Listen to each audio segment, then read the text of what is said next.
At my own retirement party, I saw her lace my drink, smiling like it was a toast. Still, I took the glass, steady hands, eyes locked on hers. As her perfume curled between us, too sweet, too sharp, I remembered every time I let it slide. While guests cheered, she sipped first, like guilt could be hidden in a smile.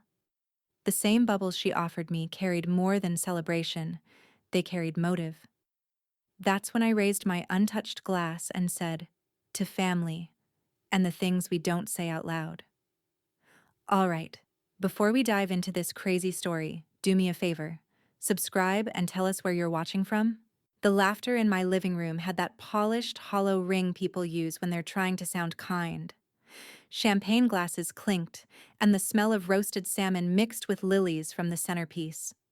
My own retirement party, 70 years old, 4 decades of work behind me, should have felt like triumph. Instead, the air buzzed with something sharp and artificial. Lauren's perfume cut through everything, sweet, floral, and far too strong. She floated near the bar, all practiced smiles and diamond earrings that sparkled like they were auditioning for a role. My daughter-in-law had insisted on planning the party, and I had agreed because saying no to her always turned into a performance. Nathan stood by the window talking to one of my old co-workers about golf, oblivious as ever. His smile was loose, untroubled. I wondered if he'd ever noticed the tension that followed Lauren from room to room. Probably not. My son had never been good at seeing what was right in front of him. From across the room, I watched Lauren's hand glide toward the bar again. She moved too casually, slow, deliberate, but her eyes darted once toward me before she turned away. I'd seen enough in courtrooms and boardrooms to recognize a tell. Her fingers hovered above the glasses, and I caught the faint clink of a spoon stirring something that didn't belong. A hush flickered through the noise, just long enough for me to notice it, then the laughter resumed. I straightened my back, set down my empty plate, and started toward her. "Mom, you okay?" Nathan's voice cut through the crowd. "Perfectly fine," I said, smiling as if everything was normal.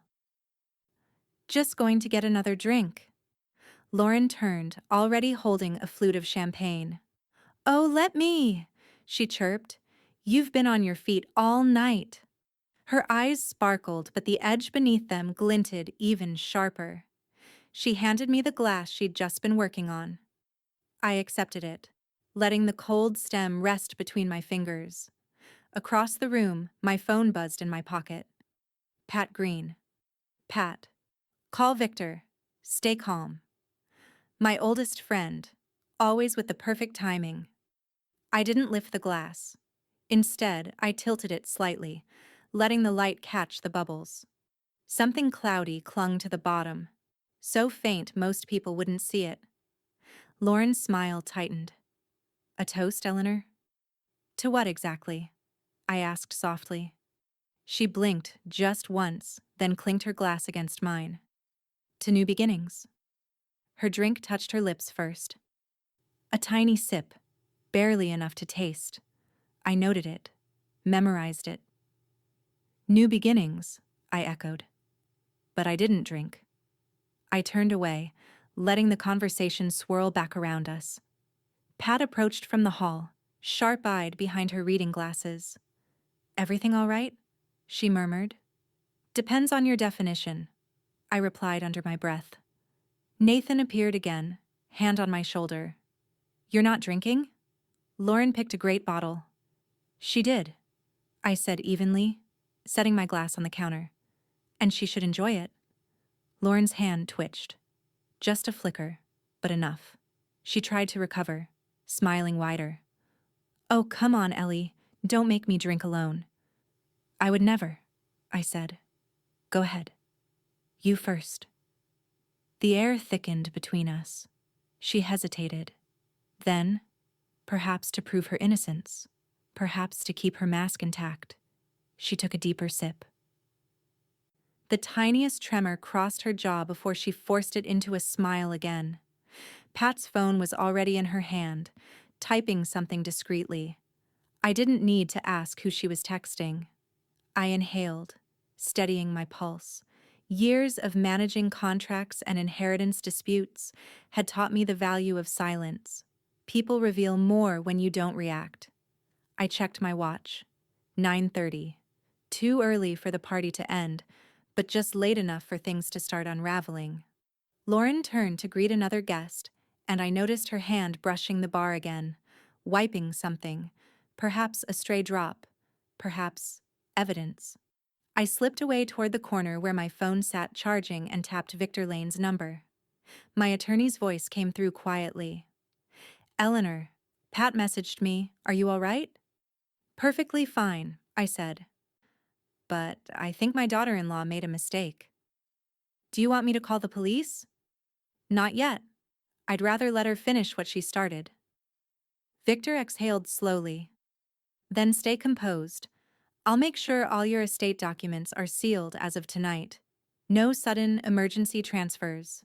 Understood? Perfectly, I said. When I hung up, the laughter behind me sounded different. Sharper, nervous, waiting. I turned just in time to see Lauren take another sip, her smile faltering as she met my eyes. I raised my untouched glass in a silent toast and whispered, "Cheers, my dear." The crowd clapped for something, a toast I hadn't heard, but my gaze stayed on her. She blinked once, then again, slower this time. And that was when I knew. The game had already begun. The room hummed again, the party trying to recover from a moment it didn't understand. Glasses clinked, music shifted to something livelier, and yet, there was an unease threading through the chatter. A ripple too small for most to notice, but not for me. Lauren was laughing too loudly now, her voice carried from the bar, brittle around the edges.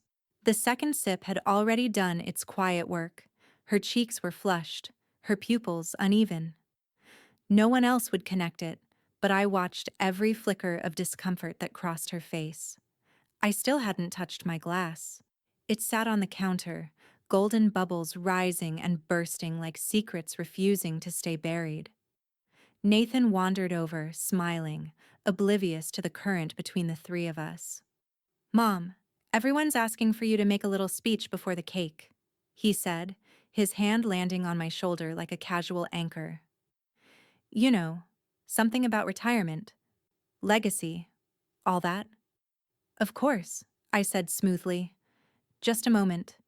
He grinned, already walking away, not noticing the way Lauren's hand tightened around her glass when I spoke.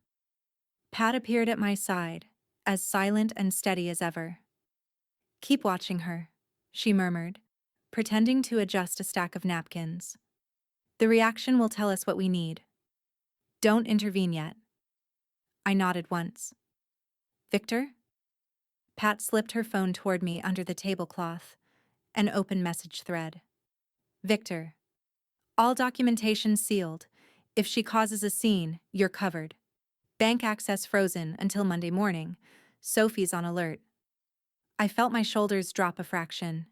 Years of managing high-stakes contracts had taught me how fast betrayal can turn into paperwork, and paperwork into control. Lauren turned then, catching my eye across the room. Her smile wobbled but held. She took another sip, too fast, too committed, and nearly coughed, covering it with a laugh. A few guests turned their heads. No one said anything. I let her have her stage. The lights from the chandelier scattered across her sequined dress, and she looked almost beautiful in that glittering, poisonous way a wasp might look under glass. I watched her composure fray, thread by thread. Pat leaned closer. "She's overcompensating. Give her rope." "I always do," I said softly. Across the room, Sophie Kim, my quiet, competent liaison from the bank, had just arrived. She stood near the door, an unobtrusive presence in a navy dress and low heels, her tablet tucked under her arm. Her eyes met mine briefly, and she gave the smallest nod. That was all I needed. Everything of value. accounts, properties, securities, was already under watch. Even if Lauren thought she could use tonight's chaos to her advantage, she was walking on sand. The clinking of forks against glasses drew everyone's attention again. Nathan stood, trying to herd the crowd into focus. "All right, everyone, let's toast to the woman of the hour." Applause scattered, uneven but earnest. Lauren forced her way back to my side, her perfume wrapping around me like static. She held her glass up again. "To Eleanor Parker," she said brightly, "a woman who never misses a thing." Her voice cracked slightly on the last word. I smiled as if I hadn't noticed. "To never missing a thing," I echoed, my gaze steady. We touched rims again, the faintest click of crystal. I watched her drink. I didn't. The moment hung between us, invisible to the crowd. Everyone else laughed, clapped, cheered, but Lauren's pupils narrowed, her skin paling by a shade. She lowered her glass too quickly, setting it on the table and pretending to dab her lips. Pat's phone vibrated once more. She glanced at it and mouthed, "Victor says, document everything." I turned, pretending to greet another guest, and caught my reflection in the window. Calm, elegant, unshaken. But beneath that veneer, my mind was already organizing the next moves. Let her think she'd gotten away with it. Let her sweat through her smile. There's more power in letting someone wonder what you know than in showing your hand. Sophie slipped past me quietly, murmuring, "Everything's locked. Nothing can be touched without your approval." "Thank you," I whispered. Lauren's laughter faltered again. She pressed a hand briefly to her stomach, then waved it off, smiling too brightly at a group of guests who were already whispering. Nathan laughed, oblivious, tapping his glass. "All right, Mom, your turn to say something." All eyes turned to me. I rose, hands steady, and stepped into the light. I could feel Lauren watching, searching my face for any sign of accusation or fear. There was none. I lifted my untouched glass. "I've spent a lifetime learning that people always show you who they are," I said evenly. "You just have to watch closely enough." A few polite laughs rolled through the crowd, but Pat caught the subtext. Lauren's face drained a shade paler. I smiled and continued. "Tonight, I'm grateful. For clarity, for loyalty, and for knowing exactly where I stand." When I sat down again, Lauren's glass was nearly empty, and the tremor in her hand was no longer subtle. Pat leaned in. "She's unraveling," she whispered. "Good," I said, my eyes still on the untouched drink beside me. "Let her think she's the only one watching." Lauren set her glass down too hard. Champagne sloshed onto the tablecloth. A few guests gasped. Nathan hurried over, and in the commotion, no one noticed the flicker of something cold in my smile. Because the next move would be mine. The guests had drifted into smaller clusters, laughter thinning into murmurs that carried the faint edge of curiosity. Something had shifted in the room, something they couldn't name, but they could feel. That subtle instinct people have when they sense a story unfolding but haven't yet found the headline. I sat at the edge of my own party, the untouched champagne still glittering in front of me, and quietly began taking inventory. To my left, the older colleagues from my firm, two couples who'd known me for decades, were whispering behind napkins, trying to look sympathetic but failing to hide the intrigue in their eyes. Across the room, Lauren's friends, newer, louder, the kind who never remembered anyone's last name, were pretending not to stare at her as she leaned against the bar, her complexion a few shades paler than when she'd arrived. Every expression, every nervous glance, every whispered exchange went into a quiet ledger in my mind. Witnesses. Pat's hand brushed my shoulder as she passed behind me, the briefest signal. I followed her movement toward the hallway, where she paused under the warm light of the sconces and adjusted her reading glasses. That was our language for come now, privately. I joined her, steadying the folds of my navy silk dress as we stepped out of sight from the guests. "She's losing her center," Pat said quietly. "Tried to laugh it off, but she's unsteady. You saw that spill?" "I did," I said. "And everyone else did too." Pat smiled without humor. "Good. I'm noting names. The two from your firm saw it up close. So did the bank liaison." "Sophie," I corrected softly. "Her name is Sophie Kim. And yes, she never misses details." As if on cue, Sophie appeared at the end of the hall, tablet still in hand, phone pressed to her ear. "Everything's confirmed," she said, lowering her voice. "Your accounts are double-locked. I flagged any unusual access attempts earlier today. Nothing yet, but I'm watching." "Perfect," I said. "Keep it that way until I say otherwise." Her gaze flicked toward the living room. "Do you want me to pull Nathan aside?" "Not yet. Let him stay in the dark a little longer." Sophie gave a crisp nod, then melted back into the party. Pat folded her arms. "So what's your next move?" "Observation phase is over," I said. "Now I set the stage. If she wants a scene, she'll have one. But not the one she planned." We returned to the dining area, where laughter had turned brittle again. I caught snippets. Someone asking if Lauren was all right, someone else commenting on how pale she looked. The music had dulled, but no one dared stop it.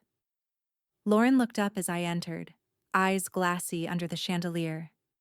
"Eleanor," she called, voice bright but shaking slightly. "Everyone's waiting for cake." I smiled. "Of course. Let's not keep them waiting." As I passed, I noticed her glass was empty again. She'd drained it completely. I almost felt sorry for her. Almost. Victor's text appeared on my phone as I reached the dining table. "Victor. Estate and property files sealed as of 9:52 p.m. Trust confirmation in progress. You're untouchable." Untouchable. The words settled through me like warmth from a long-awaited fire. The cake arrived. Chocolate, elegant, excessive. Lauren insisted on slicing it herself, though her hand wobbled. She laughed it off, muttering something about too much champagne. A few guests chuckled politely, but Pat and I shared a glance. Every shaky gesture was another nail in the narrative coffin she was building for herself. Nathan approached me mid-slice, cheeks flushed from wine and ignorance. "You sure you're okay, Mom?" he asked. "Lauren said you looked tired." "I'm fine," I said with a small, serene smile. "But you might want to keep an eye on your wife." He blinked, confused, glancing toward the bar. "She's fine," he said automatically. "Of course," I replied. "For now." Pat coughed lightly into her napkin to hide a smirk. The guests began singing, off-key, cheerful, oblivious, and for a moment the whole room glowed with that strange warmth that comes before a storm breaks. Candles flickered against the frosting, and in their reflection I saw Lauren watching me, her eyes wide, searching for something. She expected accusation, maybe confrontation, but I wasn't going to give her that satisfaction.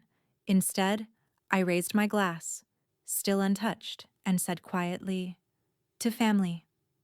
The crowd echoed the toast, voices overlapping. "To family." Lauren repeated it last, barely audible, her hand trembling slightly as she set the knife down. Pat leaned close enough for only me to hear. "They're all watching her now.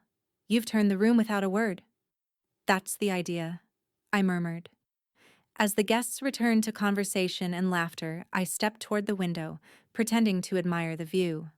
My reflection stared back at me, composed, certain, deliberate. Behind me, Lauren stumbled slightly as she tried to navigate between guests. In her reflection, I saw her wipe her hand across her mouth, confusion flickering like static in her eyes. I didn't turn around, I just smiled, a small, knowing curve that no one but she would understand. Let her wonder if I'd seen. Let her wonder how much I knew. Because the truth was, by the time she realized what I'd set in motion, it would be far too late to stop it. The song had barely ended when the lights flickered from the candle's glow to the soft chandelier overhead. The sound of silverware against plates filled the silence that followed, polite and expectant. Everyone waited for something, though no one knew what. Lauren leaned against the bar again, her face ghostly beneath the warm light. Her laughter had drained into tight, clipped giggles.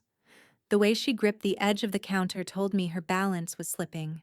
The spiked glass, the one she'd poured so confidently, still sat beside her, half empty. She glanced at it now and then, uncertain whether to finish it or abandon the evidence. Pat caught my eye across the room, her expression calm but alert, like a referee who already knew which side had lost. I moved slowly through the guests, exchanging smiles, light touches on shoulders, the kind of gracious gestures that hid intent. "How's the cake?" I asked a coworker. "Too rich?" Lauren's hand jerked slightly, the fork clinking against her plate. Every sound she made now felt amplified in the stillness gathering around her. Nathan approached her, brow furrowed. "Lauren, are you okay? You're white as a sheet." She forced a laugh. "Just champagne bubbles," she said, though her words slurred faintly at the edges. Her reflection caught my attention again in the glass door, her lips parted, her eyes darting between her drink and me. She knew. Maybe not everything, but enough to realize something had gone wrong. I turned, perfectly composed, and called lightly, "Lauren, darling, you haven't finished your toast." Heads turned. The conversation dimmed. She froze, eyes widening as if I'd pulled a string she didn't know was attached. "Oh, right," she stammered. Just a moment." Pat stood near the dessert table, phone discreetly angled to record. "Steady," she murmured behind a polite smile as though complimenting the frosting. Lauren lifted her glass, and for a heartbeat I thought she might refuse, but she didn't. She took a breath, raised it shakily, and forced the brightest smile she could muster. "To Eleanor," she said again, her voice trembling. "To a remarkable woman." She drank, and this time the reaction was immediate. Her body stiffened. She set the glass down too hard, spilling some across the white linen. A brittle silence followed the sound. Then she blinked rapidly, mouth twitching as if the flavor had turned to metal.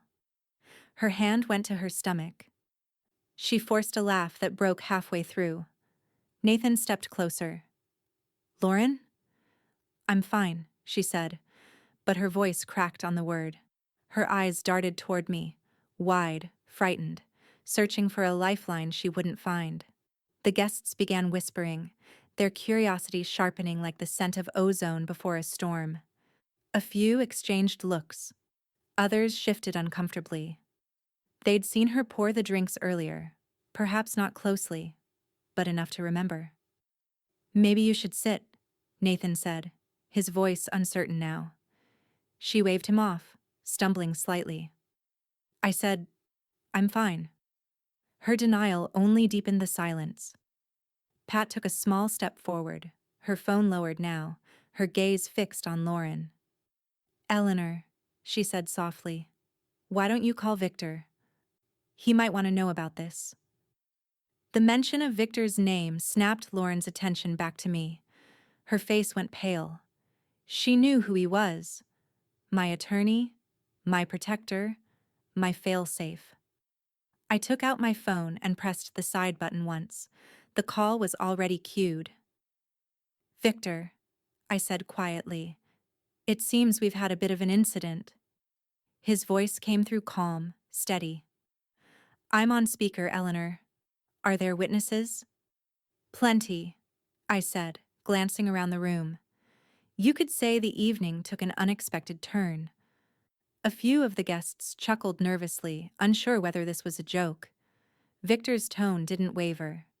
"Then let's proceed carefully. No accusations yet. Just ensure your glass stays untouched and she receives appropriate attention. Lauren's knees buckled slightly, and Nathan caught her arm. Honey, what's going on? Did you... He stopped mid-sentence, realization dawning in his eyes. His gaze flicked to the glasses on the bar, then to me. Mom, what's happening? I didn't answer. I didn't need to.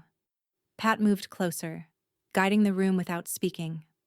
Everyone, give her some air, she said, her voice the gentle command of a woman who had raised children, hosted fundraisers, managed chaos before breakfast. The guests complied, forming a loose circle around the scene. Their murmurs filled the air. Was she sick? What happened? Did she drink too much? Lauren pressed her hands to her face, her voice shaking. I don't know what's wrong, she whispered. It tastes... She cut herself off, realizing too late what she was admitting. Nathan's head snapped toward her. What do you mean, tastes? Pat turned toward me, her eyes sharp. Well, she said in a tone pitched for the audience, at least you didn't drink yours, Eleanor. And there it was, the moment of revelation, clean and surgical. A collective intake of breath swept through the room. Lauren froze, her eyes wide and glassy, horror creeping up her throat. Nathan's hand dropped from her arm. The space between them turned heavy, brittle. I held her gaze and said softly, No, I didn't. Silence rippled outward, thick and electric. Victor's voice murmured from my phone. Good. Whatever happens next, you're legally shielded. I'll document the timeline immediately. Pat slipped her phone into her clutch, satisfied. Then I suppose that's that, she said quietly. Lauren stared at me, her mouth opening but no sound coming out. Around us, the guests' whispers grew into a low hum of disbelief. Nathan's voice broke through it, tight with confusion and shame. Lauren, what did you do? She shook her head helplessly, lips trembling. I didn't... But no one believed her now. I turned away before she could finish the lie, letting my calm settle the chaos. My reflection in the glass door was the same as it had been all evening, steady, controlled, unflinching. Behind me, Lauren's voice cracked again, pleading now, but drowned beneath the noise of murmured judgment. The balance had shifted, and for the first time that night she realized she wasn't the one holding the power. The room had fallen into the kind of silence people pretend isn't happening. Forks lifted halfway to mouths, eyes darting from one face to another, smiles frozen in place.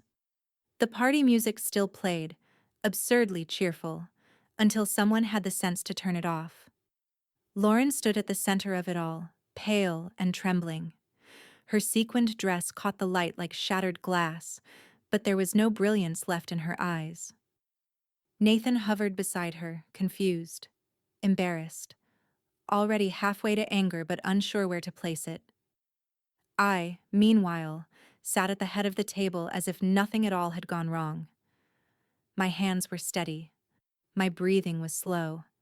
Decades of negotiating under pressure had taught me one thing: panic never wins a room. Mom, Nathan said cautiously, maybe we should call someone. A doctor? Or... Victor's voice buzzed from my phone before I could answer. I've contacted medical support just in case. But legally, Eleanor, you're in the clear. The drink you were offered remains untouched, and I've time-stamped all relevant communications. Nathan blinked.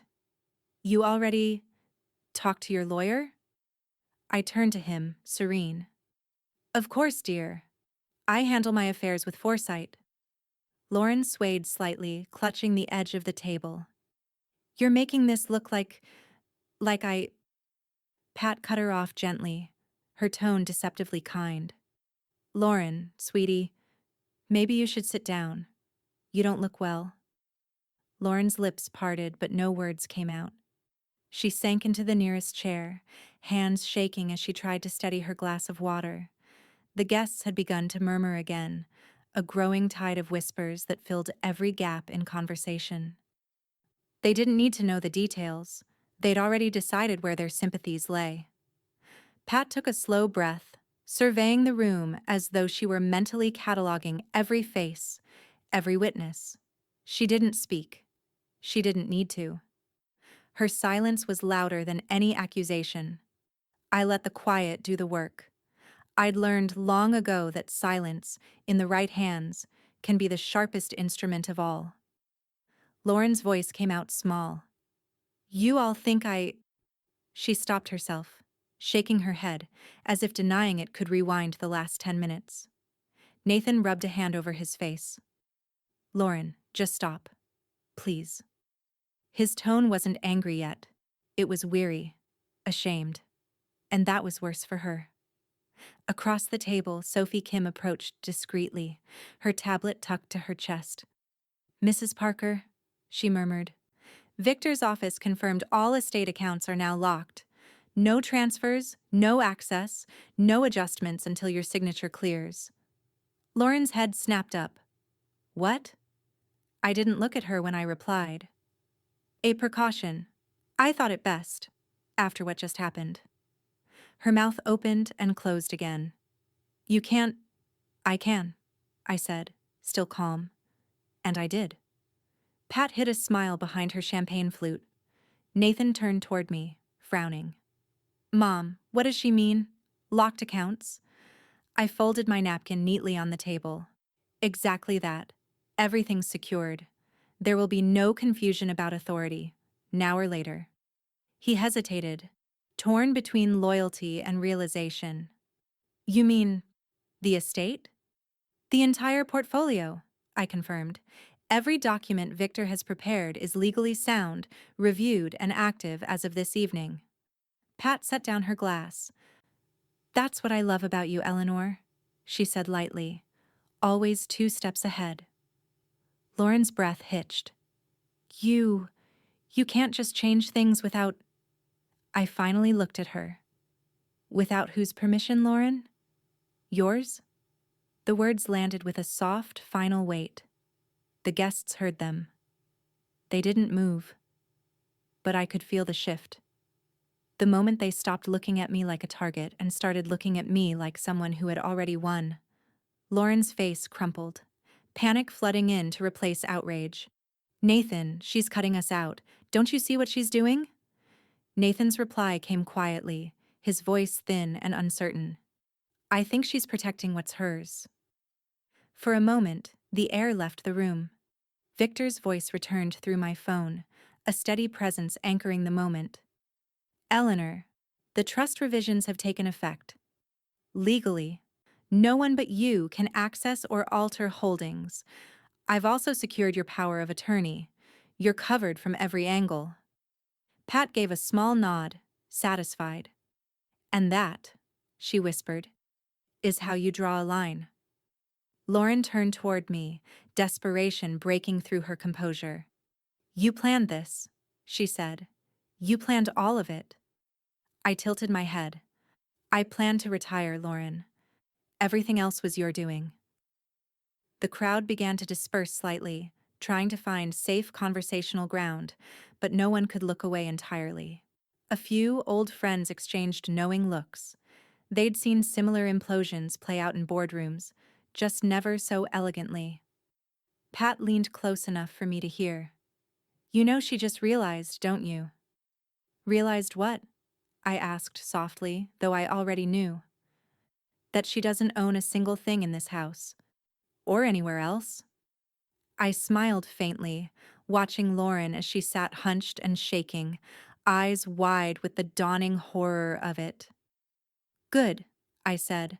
"Let that sink in before she tries to rewrite the story." Nathan stared down at the table, the tension in his shoulders heavy and visible. For the first time, he didn't rush to defend her. Pat took out her phone and tapped a few quick notes. "Timelines logged," she said. "Every reaction documented." Lauren looked from face to face, searching for sympathy. There was none.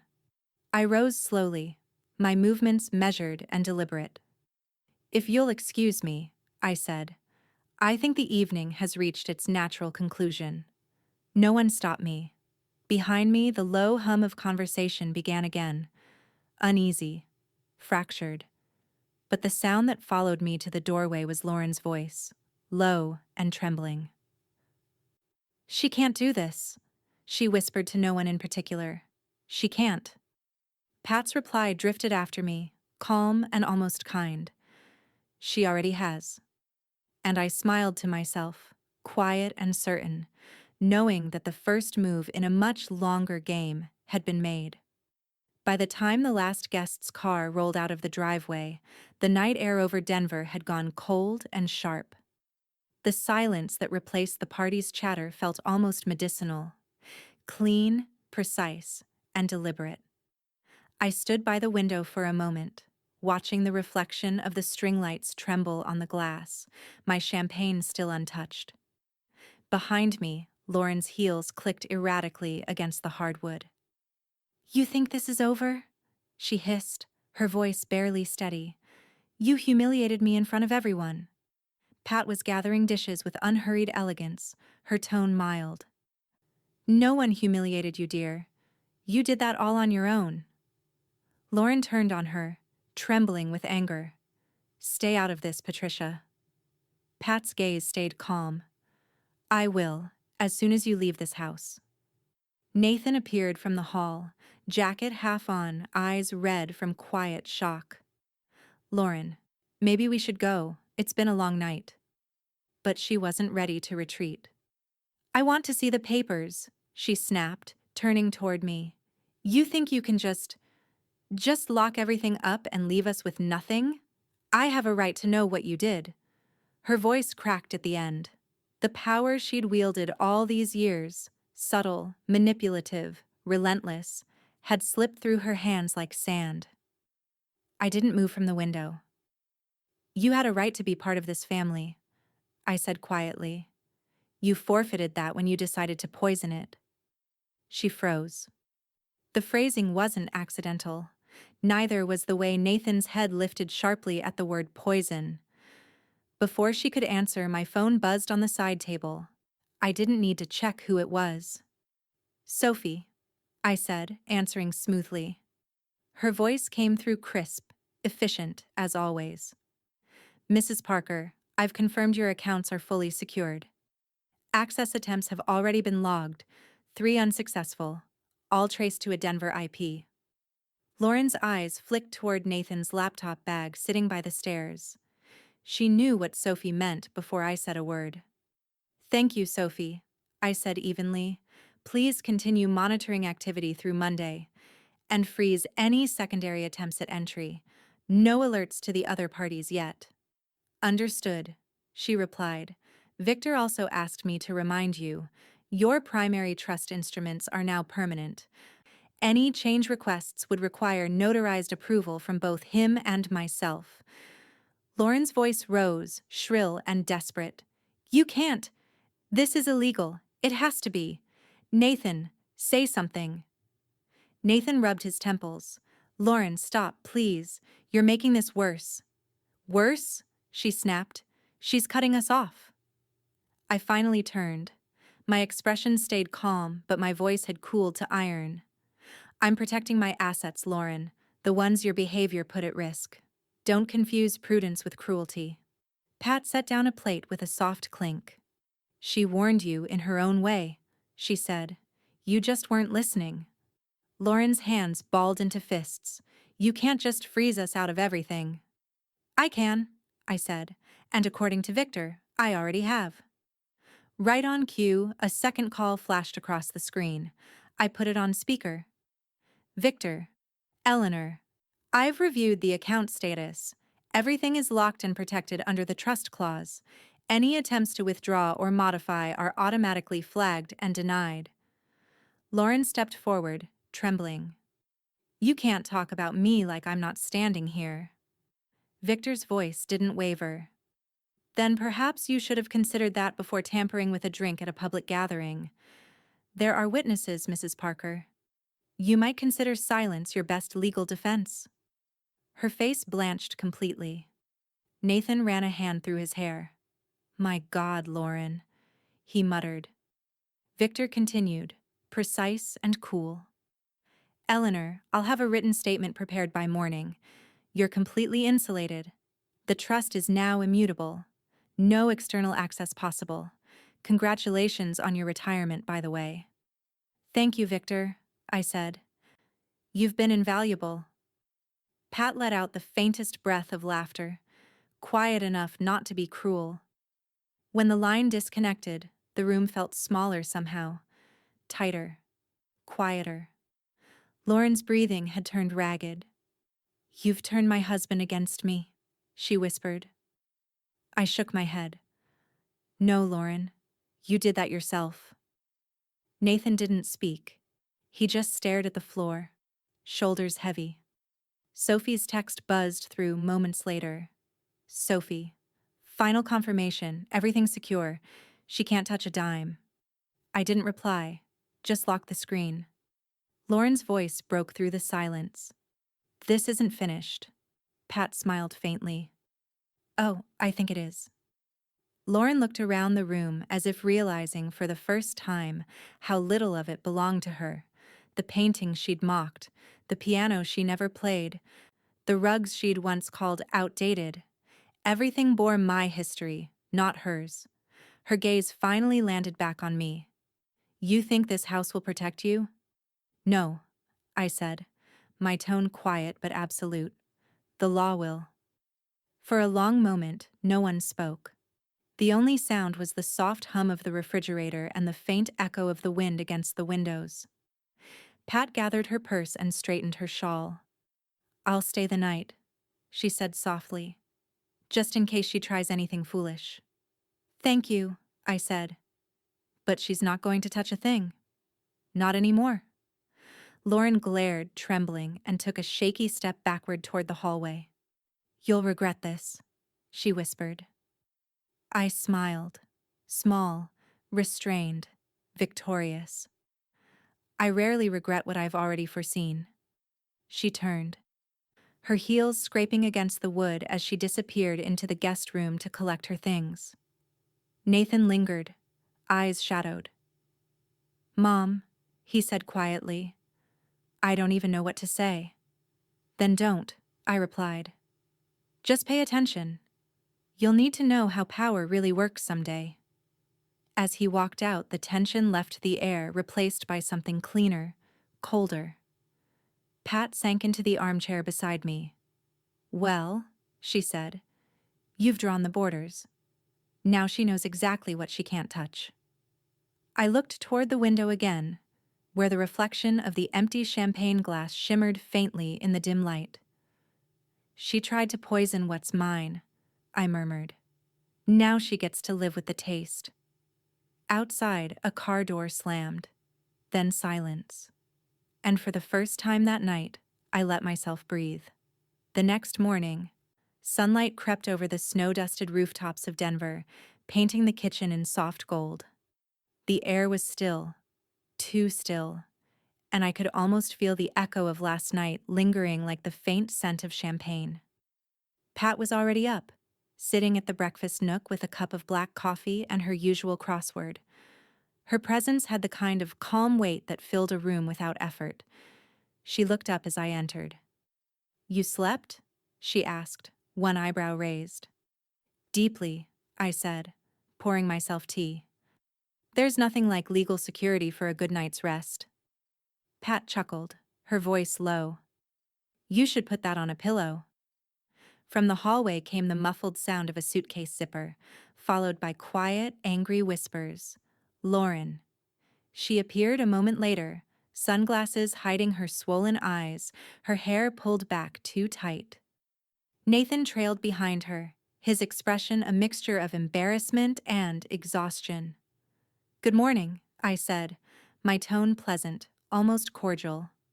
Lauren ignored me, clutching the handle of her suitcase as though it could shield her. Nathan cleared his throat. We're going to stay at the hotel for a few days, he said, just until things settle. Of course, I said lightly. There's a Hyatt not far from the attorney's office. Very convenient. Pat took a sip of coffee to hide her smile. Lauren's lips thinned. You think this is funny? She asked. Not at all, I said. I think it's appropriate. Her jaw tightened. You've destroyed this family. I tilted my head. No, Lauren.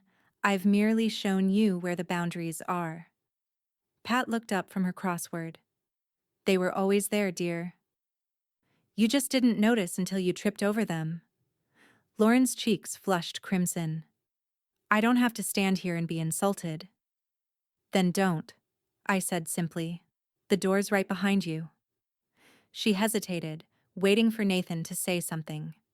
When he didn't, she grabbed her bag and marched toward the foyer, muttering under her breath. The front door opened, then slammed. Nathan lingered in the doorway. You didn't have to do it this way, he said quietly. I set my cup down. Do what exactly? Protect myself? Protect the estate your father built? He winced, looking down at his shoes. You could have told me? I softened just enough to let him breathe. Would you have listened? He didn't answer. From the corner, Pat murmured, He's his mother's son, but he's learning. Nathan glanced at her, then at me. Victor called me this morning, he said. He confirmed everything's official, irrevocable. I just didn't realize how fast you moved. I smiled faintly. That's the point of a contingency plan, Nathan. It moves faster than anyone expects. He nodded slowly, the understanding dawning behind his frustration. She tried to log into your account last night, didn't she? I didn't need to reply. The look on his face told me he already knew the answer. He exhaled. You're right, Mom. She's been careless. I just wish it didn't have to happen like this. Pat leaned back in her chair. Sometimes it has to. People don't respect what they think they can outsmart. The silence that followed was not hostile. It was something quieter, weightier. Acceptance, maybe. Nathan rubbed the back of his neck. She won't stop, he said finally. You know that. I met his gaze. Neither will I. He gave a small, tired smile, one that reminded me of the boy who used to come home from school determined to prove himself. Then he picked up his jacket. I'll call you later. When he left, the house exhaled.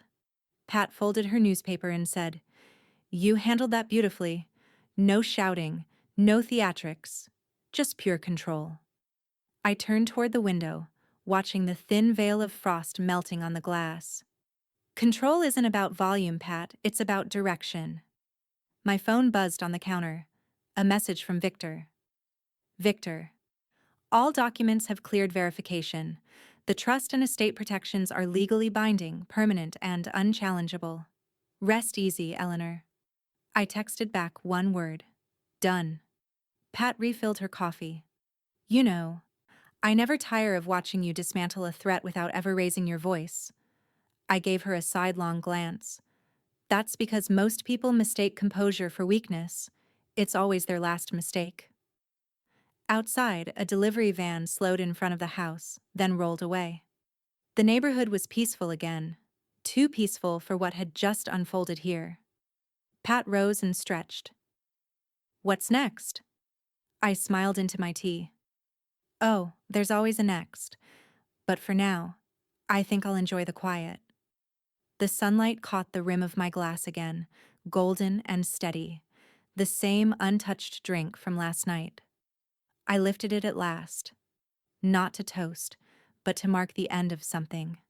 Lauren thought she could rewrite my story. She'd forgotten I've been holding the pen all along.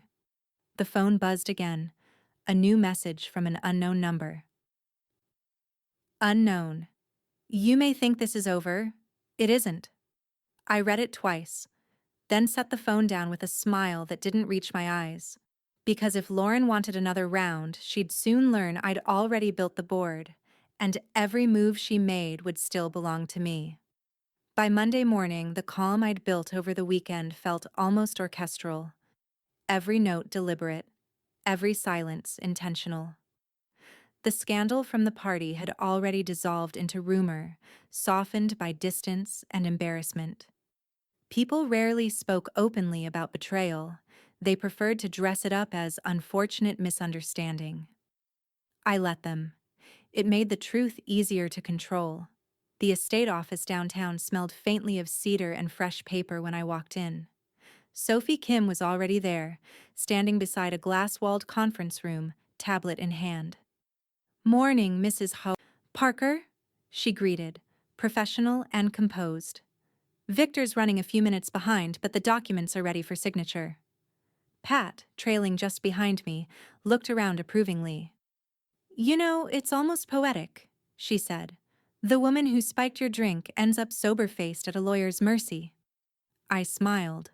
Poetic, yes, but more importantly, legally binding. Sophie led us inside.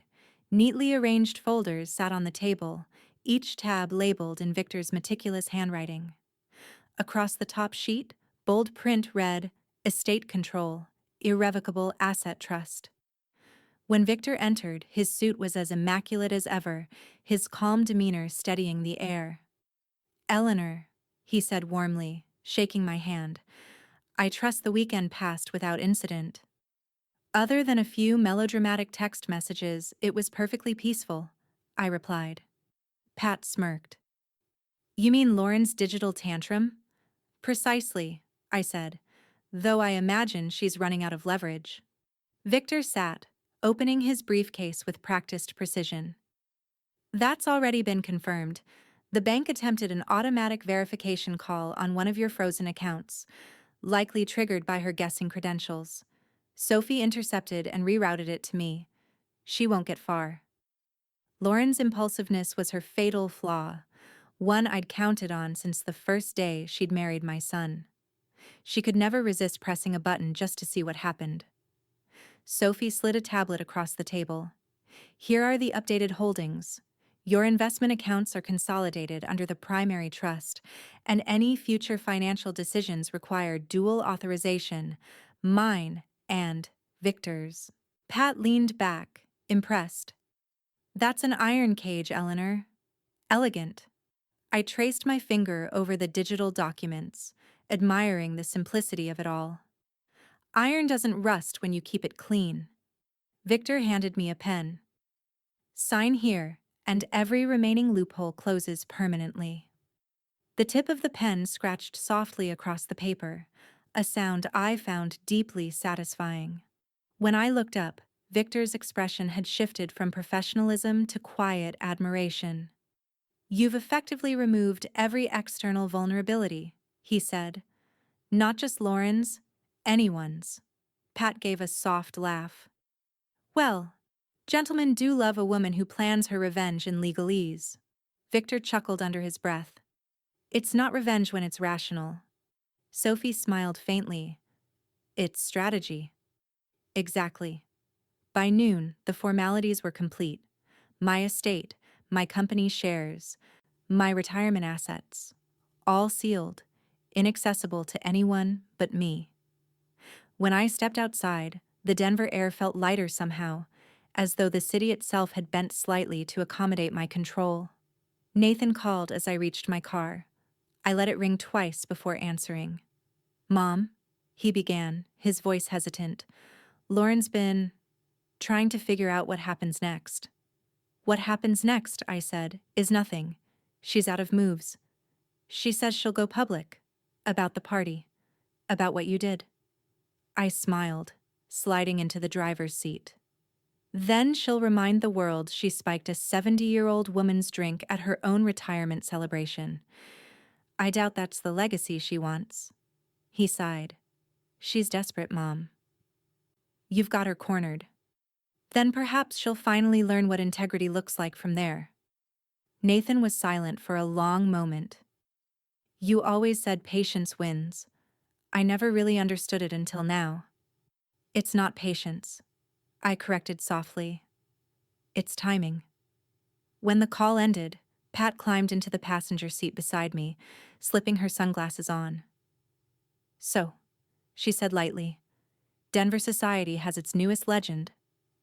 I'm too old for legends, I said. I prefer documentation. She laughed, shaking her head. You've just dismantled a woman's illusion of power without raising your voice, Eleanor. That's not documentation. That's art. As we drove toward my home, the skyline shimmered in the afternoon sun. Glass and steel, untouchable, like the life I'd just locked behind legal fortresses. When we arrived, the answering machine light blinked red. I pressed play, expecting silence. Instead, Lauren's voice filled the kitchen, trembling with fury. You can hide behind your lawyers all you want, Eleanor, but you don't get to erase me. You think money and papers will protect you? We'll see about that. Pat exhaled sharply. She's going to make a mess before she burns out. She'll try, I said, pouring tea with steady hands. But she'll only find smoke. There's nothing left for her to touch. Outside, the sun was lowering, streaking the snow with amber light. The world felt quieter, but not finished. I could sense the next ripple building. Something unseen, inevitable. Pat sipped her tea. So what's next in your grand orchestration? I looked toward the darkening horizon. Let her make noise. The louder she gets, the more everyone will hear how hollow she sounds. The phone buzzed again. Another message. This one not from Lauren. Unknown. Check the paper tomorrow. I stared at the screen, pulse steady but sharp. Pat leaned closer. New move? Perhaps, I murmured, but she's playing on my timetable now. And as I stood there, the city lights flickering to life beyond the window, I realized the truth of it. Control wasn't about possession or punishment. It was about rhythm. And in this game, I was the only one keeping time. The next morning, sunlight broke through the frost, spilling across the marble countertop like quiet revelation. I was stirring sugar into my coffee when Pat walked in, folded newspaper in hand. Her expression hovered between delight and disbelief. You might want to see this, she said, setting the paper beside my cup. The Denver Chronicle headline read, Socialite's Retirement Party Ends in Alleged Poisoning Scandal. There was no mistaking the photo. My living room, the gold and cream decor, my guests frozen mid-toast. But the focus wasn't on me. It was on Lauren, mouth open, eyes wide, the picture of panic. Pat chuckled softly. They didn't even have to mention her name. The image says everything. I picked up the paper, scanning the story. It was crafted delicately. No direct accusations, just suggestions. Sources confirm the matriarch remained unharmed. Authorities report no evidence of criminal wrongdoing. The family has chosen not to comment. Victor had done his work well. He'd ensured that the narrative would lean my way without ever sounding orchestrated. Lauren must be livid, Pat said, sipping her coffee. She's always been dramatic, I replied. Now she just has an audience. Before I could take another sip, my phone vibrated across the counter. A text from Nathan. Nathan. Mom, you need to see what people are saying online. Pat and I exchanged a look. She pulled out her tablet, opened a news feed, and within seconds, the world was already spinning the story.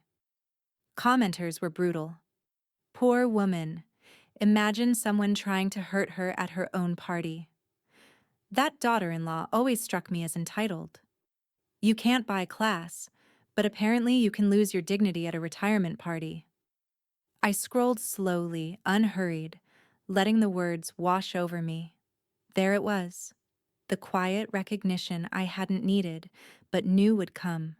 The kind that wasn't shouted from rooftops but whispered between charity circles, board luncheons, and country club brunches. The recognition they hadn't earned. Victor called an hour later, his tone a mixture of triumph and restraint. Eleanor, congratulations. The narrative's solidified. Public sympathy is entirely in your favor, and Lauren's name is being handled as an unfortunate afterthought. I assume the protection's held? I asked. Impenetrable? He said. Your trust structure is bulletproof. Even if she tries a civil claim, it'll collapse under the weight of your documentation. Pat leaned closer to the speaker. So we're officially untouchable? Victor hesitated, amused. If there were a stronger word for it, I'd use that. Perfect, I said. Let's keep it that way. When the call ended, Pat exhaled, smiling. You've done it. You've turned a scandal into a coronation. I looked down at the paper again. No, I said quietly. I've turned a mistake into a message. By noon, my phone was buzzing nonstop. Well-meaning texts, invitations for coffee, quiet apologies from guests who'd frozen at the wrong moment. Denver's social ecosystem had always been predictable. Nobody wanted to be seen on the wrong side of composure. Pat perched on the edge of the sofa, watching as I replied to none of them. You're enjoying this, she said. I smiled faintly. Not enjoyment. Satisfaction. At 2 o'clock, Sophie arrived with a portfolio of follow-ups. All financial instruments remain sealed, she said efficiently. No breaches, no flags. But I thought you might want to see this. She handed me a printout. A local magazine headline. Elegance Under Fire, the Unshakable Grace of Eleanor Parker. Pat nearly spilled her tea laughing. Oh my God. They're turning you into a folk hero. I skimmed the first few lines. Careful praise, veiled admiration, the kind of soft-spoken adoration society reserved for women who'd survived scandal without breaking a nail. Sophie smiled. The editor's assistant reached out to Victor's office for a quote. He declined, of course, but he forwarded your contact information in case you'd like to approve a photo. Approval, I repeated, tracing the headline with my fingertip. That's always where power hides, in who gets the final say. Pat folded her arms. You've won the public. What's left to conquer? I looked toward the window. Snow had started again, thin, silent flakes falling over the city that now seemed to hum with my rhythm. They can admire what they like, I said, but admiration fades. Control doesn't. At that moment, my phone rang again. Unknown number. I answered, expecting another reporter. Instead, a voice I hadn't heard since the party, sharp and quivering with restrained fury. You think this is victory? Lauren's tone was acid. You think they love you? Wait until they know what you really are. I didn't flinch. They already do, Lauren. That's why they're applauding. She inhaled, shaky. You can't control everything forever. Maybe not, I said softly. But I can control you. The silence that followed was the cleanest sound I'd heard all day. Then the line went dead. Pat exhaled. She's unraveling faster than I expected. She's learning that control isn't a moment, I said. It's a habit. I folded the newspaper neatly and set it aside. On the table, my untouched tea had gone cool, its surface calm and reflective. In it, I saw the faint shimmer of my own expression, steady, patient, unrelenting. Pat leaned back with a grin. You do realize, don't you? You're the story now. I met her gaze. Yes, I said, but only because I wrote it first. And as the city's chatter grew louder beyond the frosted windows, I realized the true victory wasn't in exposure or applause, it was in orchestration. They would talk and whisper and speculate, and all of it would lead back to one conclusion. Eleanor Parker didn't survive the scandal. She conducted it. The snow was still falling when I woke, soft and soundless, like the world had decided to whisper. The city outside my window was blanketed in white, even the trees bowing slightly under its quiet weight. For the first time in weeks, there was no phone buzzing, no reporter's number flashing, no tension coiled under my ribs, only calm. I made my tea the way I always did. 1 cube of sugar, a single slice of lemon, and carried it to the kitchen window. The glass was cool beneath my fingertips, the reflection softer than I remembered. Pat was already there, wrapped in my late husband's old robe, reading the Chronicle as if it were a novel she'd been following for years. "You made page 3 again," she said without looking up. "Local philanthropist displays grace under pressure. They're calling you Denver's steel magnolia." I laughed quietly. I prefer steel without the floral metaphor. Pat smiled behind her mug. "Still, public adoration suits you." "It's fleeting," I said. "Admiration always is, but the structure holds." The clock on the wall ticked gently. 9:42 a.m., no calls from Nathan, no messages from Lauren. Silence had never sounded so decisive. Pat folded the paper, her eyes warm but knowing. "Do you miss them?" I took a slow sip of tea. "I miss what I thought they were, but missing illusions is a waste of energy." Her gaze flicked toward the window. "She'll try again, you know.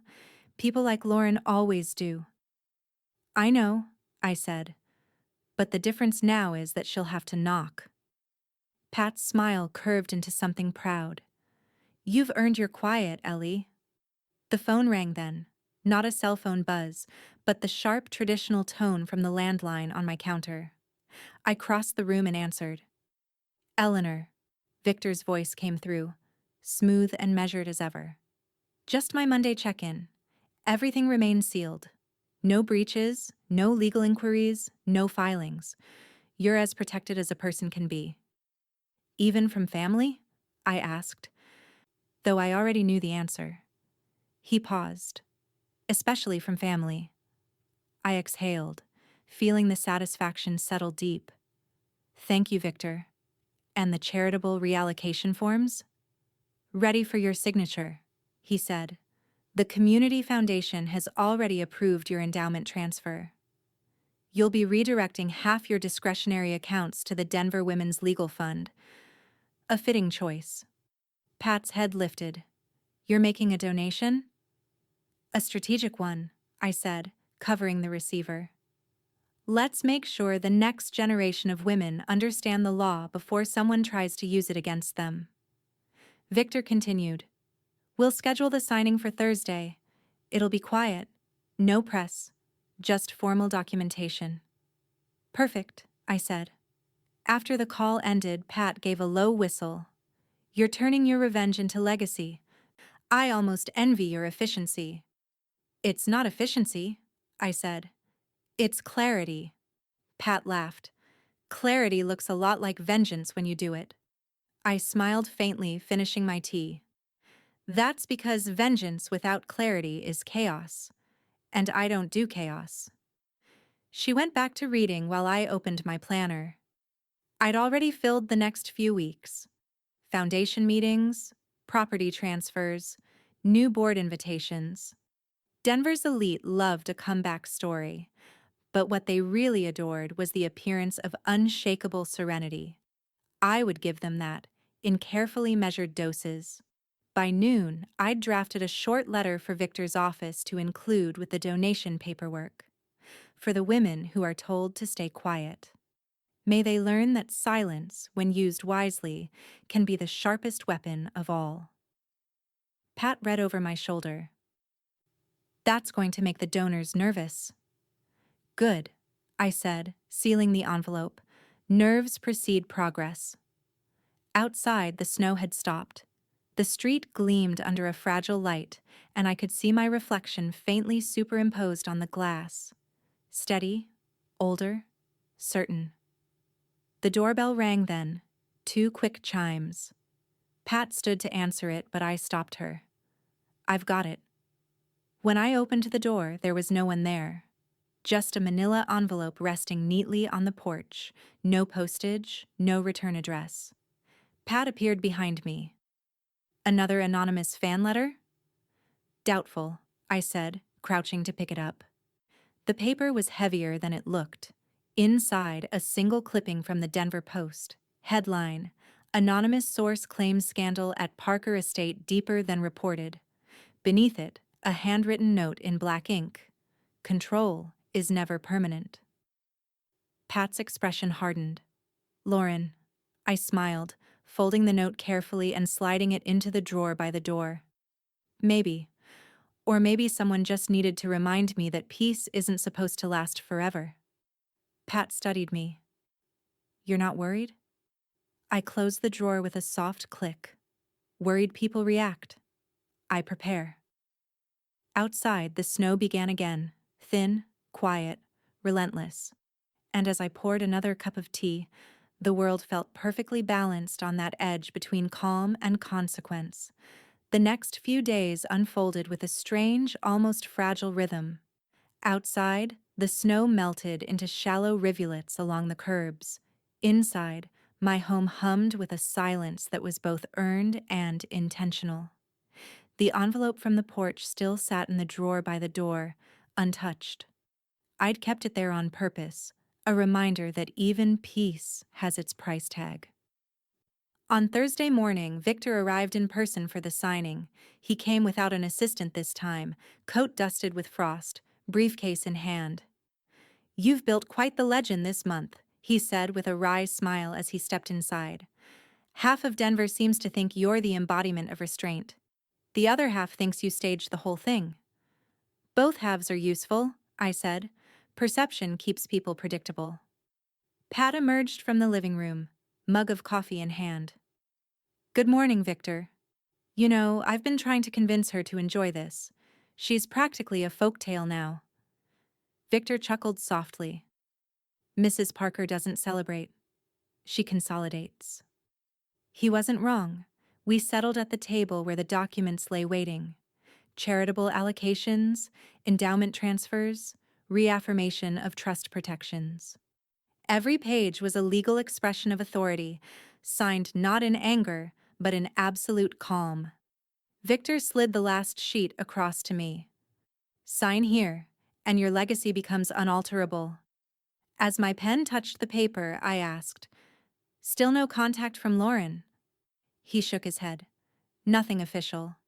Though my assistant mentioned a few calls from a reporter claiming to have new information, all of them redirected naturally." "Good," I said. "Let them chase ghosts." Pat smiled. "You always did say revenge isn't about retaliation, it's about management." "Precisely." I handed the papers back to Victor. "And management requires patience." He packed up the briefcase, fastening it with a quiet snap. "Then you'll be glad to know the protections are now fully permanent. There's no clause, no addendum, no loophole that can undo this structure. Even if she tried to drag this through court, it would collapse at filing." Pat raised her mug in mock salute. "To permanence." Victor smiled. "To precision." When he left, the house felt still again, but not empty. It was the kind of stillness that hums with intent, the calm before an action that's already decided. Nathan arrived that evening. He didn't call ahead, but I'd expected him. Some lessons take time to ferment, but they always bring their students back to the door. He looked tired, older. "Mom," he began, setting his gloves on the counter. "She's gone to her sister's in Boulder. Said she needs space." "Good," I said. "So do we." He hesitated. "She wanted me to ask you for a meeting. She says she wants to apologize." Pat, who was arranging flowers at the table, snorted quietly. "Apologies don't come with envelopes from anonymous sources." Nathan's eyes flicked toward her, then back to me. "She said she didn't send that, Mom. The article, the note, it wasn't her." I smiled faintly. "She's lying. Or she's not. Either way, it doesn't matter. The lesson remains the same." He frowned. "Which is?" "That power doesn't disappear just because someone wants it back." He exhaled, sitting down across from me. "You're colder than I remember." "No," I said softly. "Just clear." We sat in silence for a moment. He rubbed his temples. "She says she feels erased." "She erased herself," I replied.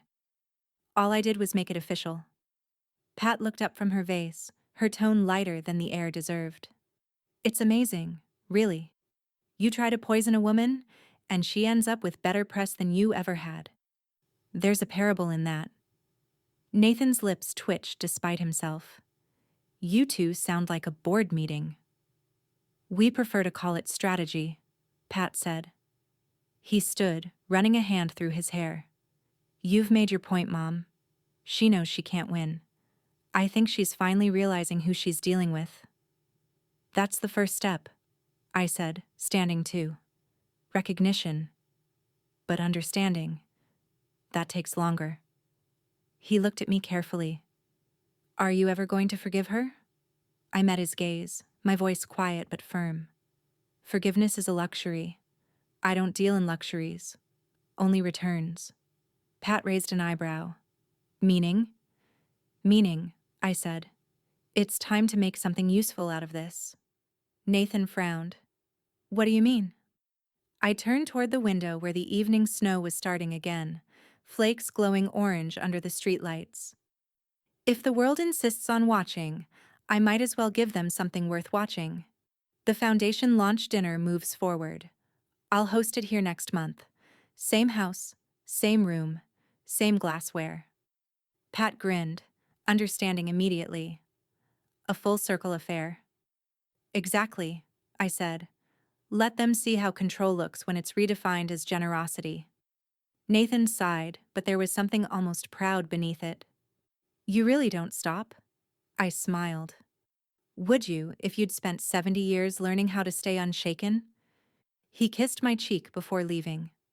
You're impossible, Mom. I prefer inevitable. When the door closed, the house returned to its peaceful hum. Pat joined me by the window, watching the snow drift. You know she's going to show up to that dinner, right? I'm counting on it. We stood there for a while, the quiet wrapping around us like silk. Then Pat murmured, You've turned every move she's made into a lesson. I nodded. And she still hasn't learned. The snow thickened outside, blurring the streetlights into halos. Somewhere in that cold, shifting white, I felt it again. The faint thrill of anticipation, because lessons only mattered when the final exam arrived. The night of the Foundation dinner arrived with a kind of deliberate grace, like an overture I'd written months ago, but only now allowed to play. The snow had melted into clean lines along the street, leaving the driveway glassy beneath the floodlights. The house gleamed again, identical to the night of the retirement party, but this time the air carried purpose, not pretense. Pat was fussing with the seating chart at the dining table.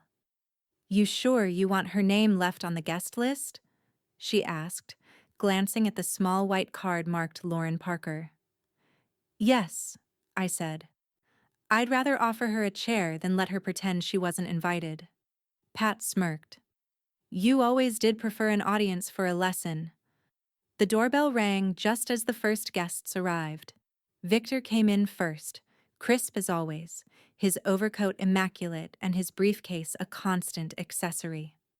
I must say, he greeted with a small smile, your events always manage to rewrite the narrative. That's because I choose the narrative, I replied. He handed me a slim leather folder. Signatures and confirmations, all final. The reallocation is complete. The Denver Women's Legal Fund now holds 20% of your discretionary estate. You've effectively created a perpetual grant in your name, no alteration possible, not even posthumously. Pat whistled softly. So you just became your own monument. Victor smiled, an unassailable one, at that. I opened the folder and ran my fingers over the embossed seal. Each document shimmered faintly in the light, a legal symphony of control. Then tonight, I said, isn't a dinner. It's a statement. By 7, the house was full again, some of the same faces from that fateful night, others new and curious. The laughter was tentative at first, the kind of brittle amusement that masks gossip waiting to happen. I let them settle. Nathan arrived near the end of the first hour, looking uneasy but composed. "You've outdone yourself," he said, kissing my cheek. "The same setup as before?" "History should always repeat itself," I said lightly. "If you've written it correctly the first time." Pat caught his expression and grinned. "Don't worry, Nathan. No drinks have been spiked tonight, unless you count the truth." Victor joined us, clearing his throat. "If I may have everyone's attention," he announced. The conversations dimmed, glasses stilled. "Tonight, we're not celebrating wealth," he continued, his tone poised and deliberate. "We're honoring foresight. Eleanor Parker has transferred a substantial portion of her estate to fund legal education and protection for women in Denver, a permanent endowment that cannot be challenged or altered." Applause rippled through the crowd, soft at first, then building. Nathan looked at me, eyes wide. "You really did it," he said under his breath. "You're giving it away." "I'm investing it differently," I corrected. "Power multiplies when it's distributed properly." And then, almost predictably, the door opened again. Lauren. She stood in the entryway, cautious but defiant, wrapped in a dark coat. Her lipstick was too red, her smile too brittle. Every head turned toward her. Pat muttered, "Showtime." Lauren walked forward slowly, her heels clicking against the hardwood that had witnessed her undoing. "I didn't want to intrude," she said, her voice rehearsed. "But Nathan thought I should see this for myself." Nathan's jaw tightened. "Lauren." "No," I said, cutting gently. "She's right to be here." Victor stepped back, watchful but silent. Lauren's gaze swept over the guests, then landed on me. "You're turning this into a performance," she said, "a way to make yourself look noble." I smiled faintly. "Everything's a performance, Lauren. The difference is who controls the lighting." A few guests chuckled, nervous but entertained. Victor handed me a glass of water, the same gesture he'd made that night.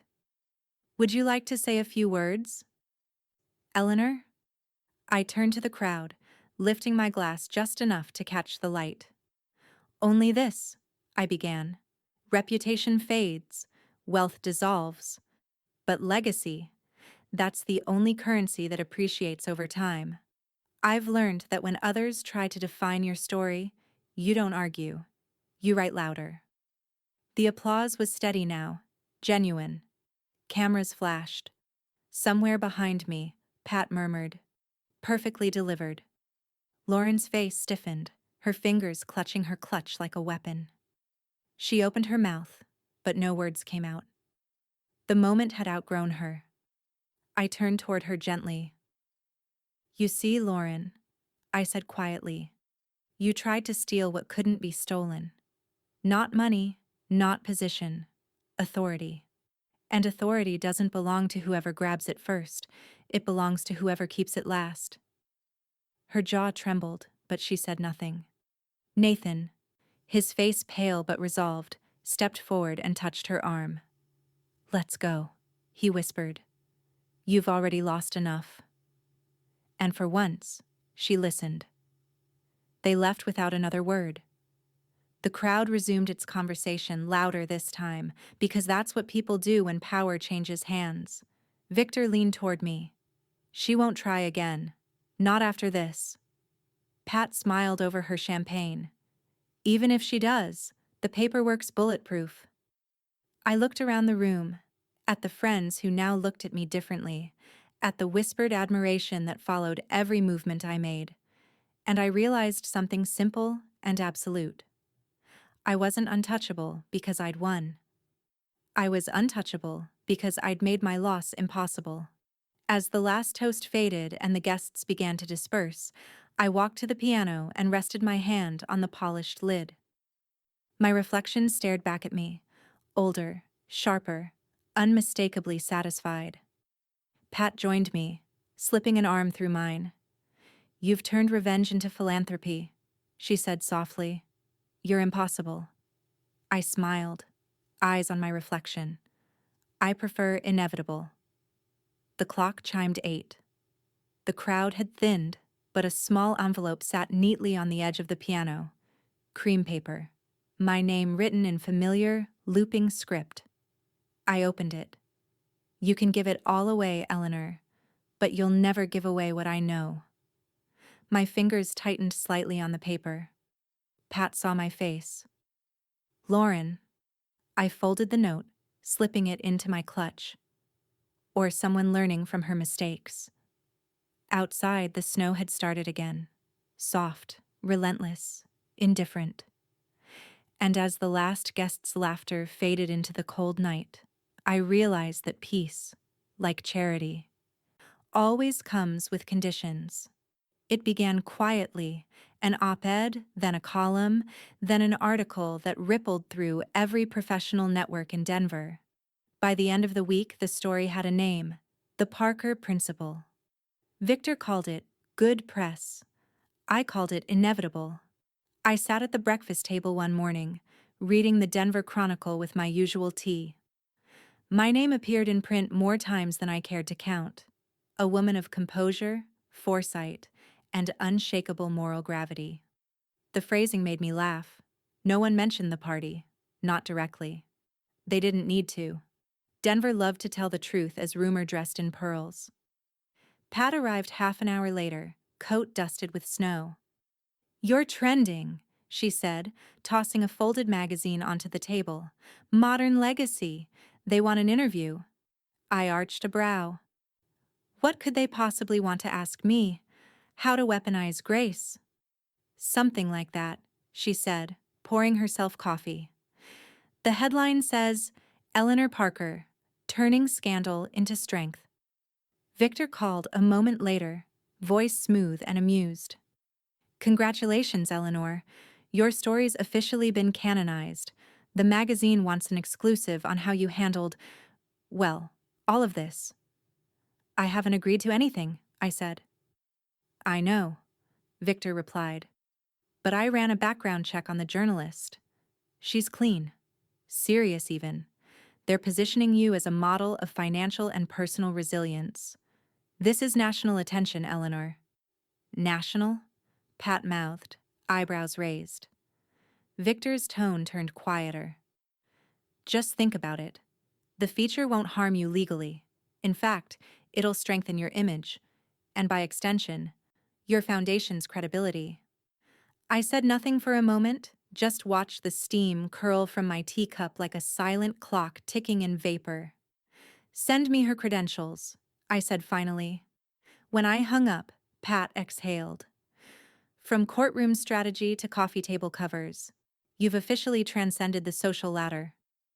"Legacy isn't about ascent," I murmured. "It's about architecture." Nathan came by that afternoon. His visits had become more frequent. Apologetic, cautious, steeped in something that resembled respect. He lingered by the fireplace, running his hand along the mantel as if searching for the right words. "Lauren's gone," he said quietly. "She packed up and left for California. Said she couldn't breathe here anymore." I folded the magazine on the table. "Then she's finally making a good decision." He sighed. "Mom, don't—" "I'm not gloating, Nathan. I'm relieved. She needed a new stage." He hesitated. "You know, for what it's worth, everyone thinks you handled it brilliantly. The way you never lost control, how you turned it around." "That's not brilliance," I interrupted gently. "It's discipline." He nodded, studying me the way children study a landscape they once took for granted. "You were right about her. About all of it." "I usually am," I said. Nathan smiled faintly, something weary but genuine in his eyes. "The board of the legal fund invited me to attend their next gala. They said it would mean a lot if the Parker family stayed visible." "Then go," I told him. "Learn something about what integrity looks like when it's written in a ledger, not a headline." He laughed softly. "You're impossible to argue with." "That's why people stop trying," I said, smiling. After he left, the house felt light again. No echo of argument, No residual chaos, just the steady hum of control. Pat joined me later in the evening carrying a small bottle of Cabernet.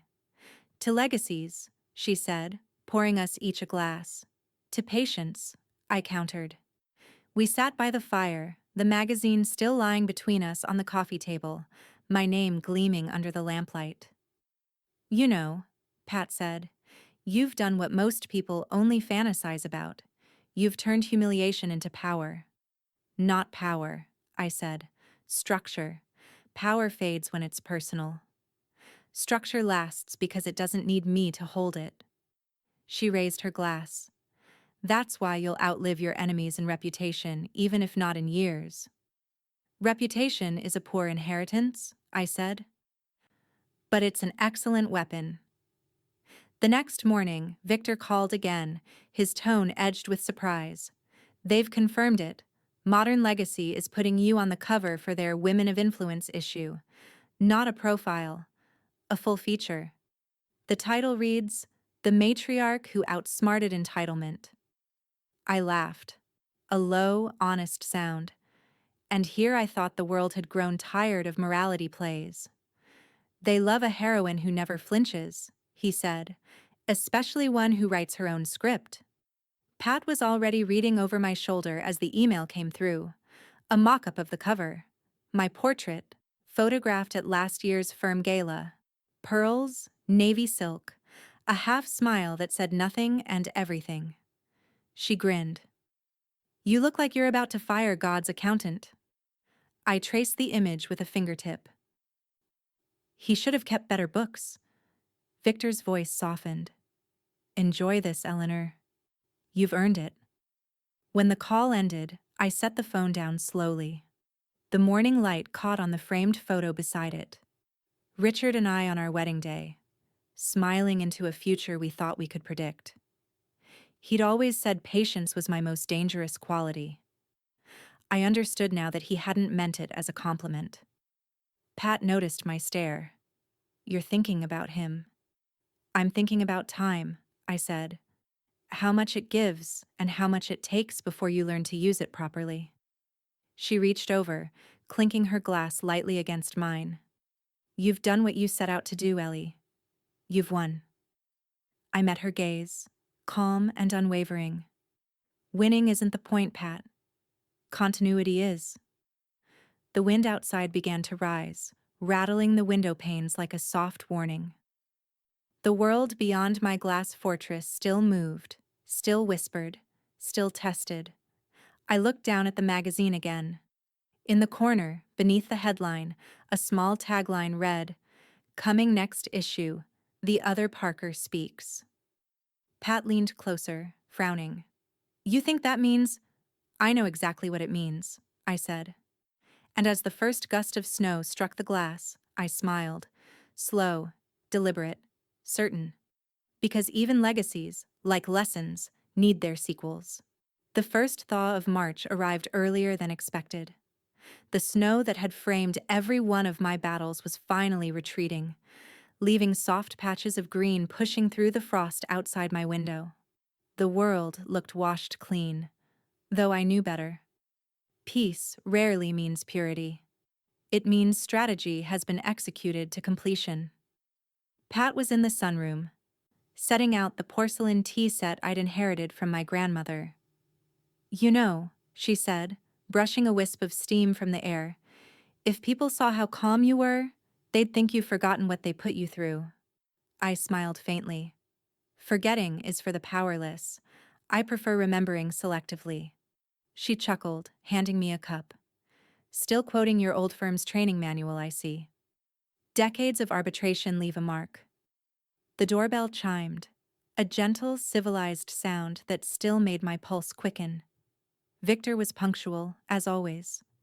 He stepped inside, shaking off his coat, the faint smell of cold air and cedar trailing behind him. Good afternoon, Eleanor. Patricia. His briefcase clicked open as he sat. Just the usual quarterly review, though I doubt there'll be any surprises. Pat poured his tea before he could reach for it. I've stopped expecting surprises where she's involved, she said, nodding toward me. Victor smiled. Wise. He slid a folder across the table. Inside, confirmations, receipts, certificates of permanence, each one affirming what I already knew. My estate remained untouched. The trusts were untouchable, the charities thriving, the bank accounts immaculate. I assume the protections remain airtight? I asked, though my voice was casual. As solid as ever, he said. In fact, the Denver Women's Legal Fund reports record donations since your feature ran. It seems people admire power that gives back. Pat lifted her teacup in salute. You're the city's new moral compass, Ellie. Who would have guessed revenge could double as social service? I smirked. Redemption narratives sell better than the truth. Victor cleared his throat, professional as ever. Lauren's legal counsel attempted a preliminary inquiry about revisiting the marital trust. I intercepted it before it reached the courthouse. She has no standing, no assets to leverage, and no sympathy from the court. Pat's grin widened. And Nathan? Still quiet, Victor replied. His accounts remain separate but stable. He seems content to keep his distance. I leaned back in my chair. He's learning the difference between autonomy and inheritance. It's a valuable lesson, one his wife never mastered. The afternoon light slanted across the table, golden and soft, turning the legal documents into polished reflections. It struck me how still everything had become. No journalists, no letters, no threats. The noise had moved elsewhere. Pat reached for the sugar bowl, her tone warm but probing. So, what's next on the Empire agenda? I took a thoughtful sip of tea. A scholarship, endowed through the fund, for women in law, specifically arbitration and estate defense. Victor nodded approvingly. A poetic full circle. Poetic, I repeated, but practical. If I've learned anything, it's that control should outlive the person who wielded it. He smiled. You're building permanence, Eleanor. That's the only piece worth having. The conversation drifted to smaller things, spring galas, new donors, the legal fund's growth, but my mind was elsewhere, following the hum of quiet around me. Peace was a performance, and I had perfected the choreography. As Victor packed his papers and rose to leave, he hesitated by the door. There's something you should know, he said, tone careful. The magazine's next issue, the follow-up featuring Lauren, it's been delayed indefinitely. The editors received a cease and desist letter. Anonymous source. Pat's eyebrows lifted. Anonymous, you say? Victor's mouth twitched, betraying amusement. Let's just say the publication won't be pursuing the story again. Ever. He adjusted his coat, gave a respectful nod, and left. When the door clicked shut, Pat turned toward me, eyes narrowed with mock suspicion. Anonymous, huh?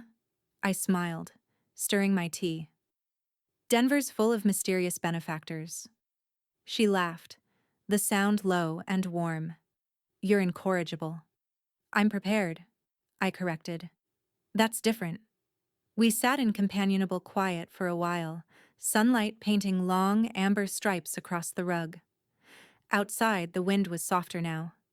The city was thawing, and with it, the last traces of winter's bitterness. Pat finally said, You've done it. You've rewritten the entire narrative. No one questions your version anymore. That's the beauty of consistency, I said. Say nothing, act decisively, and let the world write its own applause. She smiled, finishing her cup. And after all this, do you feel at peace? I thought for a moment, then looked toward the window. A pair of children were dragging sleds down the street, their laughter bright and aimless. Peace, I said softly, isn't the goal. It's the byproduct. Pat studied me for a long moment. You know, if I didn't like you, you'd terrify me. I laughed quietly. That's how I know I've done it right. The clock chimed 4. Victor's car disappeared down the hill, and the house settled into its familiar, deliberate quiet. I gathered the signed papers into a neat stack and placed them in the drawer beside the note Lauren had once left me. The words, "You'll never give away what I know," were still there, folded carefully, irrelevant, but intact. I closed the drawer. Some reminders are better kept than discarded. Pat poured the last of the tea and murmured, "It's funny, isn't it? You've built a fortress out of generosity." "Fortresses built from kindness," I said, "are the hardest to tear down." We sat there a while longer, two women surrounded by sunlight, porcelain, and the faint echo of victory. And just as I began to stand, the doorbell rang again. Once, sharp and insistent. Pat frowned. "Expecting someone?" "No," I said, smoothing the sleeve of my blouse. Through the frosted glass, I saw the outline of a delivery courier holding a thick envelope. Official, embossed, government sealed. I opened the door. From State Attorney's Office, Denver County. Subject: Inquiry regarding the Parker Foundation's financial allocations. The seal gleamed under the light. My breath didn't quicken. It steadied. Behind me, Pat whispered, "Another test?" "Perhaps," I said, breaking the seal cleanly. Or perhaps a reminder that peace was never meant for everyone. The invitation had gone out quietly, just a small gathering at the house, to celebrate the successful audit resolution, as Victor phrased it. I'd chosen my words carefully. No one needed to know that the inquiry from the state attorney's office had ended before it began. They'd found no irregularities, no gaps, no trail to follow. Everything had been as it always was. Perfect on paper, airtight in execution. The guests began to arrive just after 6. The same faces that had witnessed my humiliation months earlier now filed through my door with smiles too wide and compliments too practiced. They carried wine bottles, chocolates, handwritten notes, peace offerings disguised as pleasantries.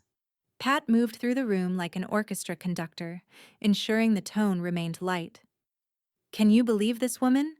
she said, gesturing toward me. "A government audit, and she still comes out looking like a saint."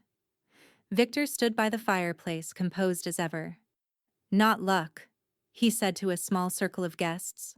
"Structure. Mrs. Parker's documents could withstand a nuclear winter." I allowed myself a small smile at that. Structure had become my shield. And, in its way, my revenge. Nathan arrived late, alone.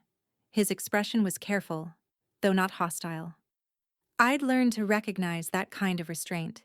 It meant he understood now the futility of opposition. "You look well," he said softly. "I usually do when things go according to plan." He smiled, faintly ashamed of his amusement. "Lauren wanted to come." "She shouldn't have." He hesitated. "She's outside." I set down my glass, the weight of it a subtle punctuation. "Then you'd better bring her in before the neighbors start wondering." When the door opened, the air seemed to change. Lauren stepped inside, her posture immaculate, her smile almost believable. She wore black. Clever choice, I thought, the color of formality and self-preservation. "Eleanor," she said, voice steady, "thank you for allowing me to attend." "You are always welcome," I replied, "provided you behave." A quiet ripple of discomfort passed through the nearby guests, but I didn't flinch. Neither did she. Victor, ever the sentinel, crossed the room to greet her. "Mrs. Parker," he said politely, "I trust California has treated you well?" Her jaw flexed. Lovely weather. Less forgiving people. "Forgiveness," Victor said smoothly, "is overrated in legal affairs." Pat caught my eye from across the room and raised a single eyebrow, the silent signal we'd shared since our first courtroom victory together decades ago. Keep control. I turned toward the bar, where a row of crystal glasses gleamed beneath the chandelier. Champagne, club soda, sparkling cider. Every bottle uncorked, every pour accounted for. I'd made sure of it. When Lauren joined me, she glanced toward the drinks. Still keeping an eye on everything? Old habits, I said. And you know how I feel about surprises. She let out a dry laugh, brittle as glass. You really think I came here to start something? No, I said, pouring her a glass. You came here to see how much of you I've already erased. Her hand froze on the stem. You think you've won? I think I've outlasted you. Nathan appeared beside us, voice quiet, strained. Mom, please. Not tonight. But it wasn't confrontation. It was punctuation. The final one in a sentence I'd been writing for months. Across the room, Victor cleared his throat. Before we toast, he said, I want to confirm, for anyone still curious, that the state's inquiry is officially closed. The Foundation remains in full compliance. Mrs. Parker's estate is both protected and exemplary. Applause followed. Subtle, restrained, but real. The sound filled the spaces where doubt used to live. Pat clinked her spoon against her glass. To Eleanor, she said, smiling. The only woman I've ever met who could turn a scandal into a seminar. Laughter rippled through the crowd, and I raised my own glass. Lauren stood opposite me now, her gaze locked on mine, daring me to look away. I didn't.